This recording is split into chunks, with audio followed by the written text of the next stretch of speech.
аз паёмҳои пешвои муаззами миллат, асосгузори сулҳу ваҳдати миллӣ ба мо маълум мегардад, ки бояд мо ҷавонон ояндасози миллат бошем ва ба ҳар гуна ҳизбҳои сиёсӣ роҳ надиҳем ва чуноне ки пешвои миллат дар паёми худ қайд менамоянд, ҷавонон нерӯи созанда ва бунёдкори миллатанд. мо ҷавонон бояд зиракию ҳушёриро аз даст надиҳем ва фирефтаи ҳар гуна ҳизбҳо нашавем.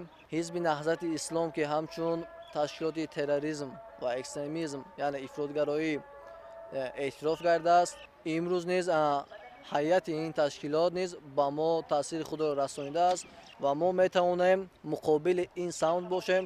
мо ба чунин хулосае омадем, ки Муҳиддин Кабирӣ то он даме ки пештар дар Тоҷикистон соҳиби вазифа буд, ӯ натавонист ки ин вазифаи худро пеш барад ва ӯ нисбати давлат, миллат, амалҳои нопоки худро низ мерасонид.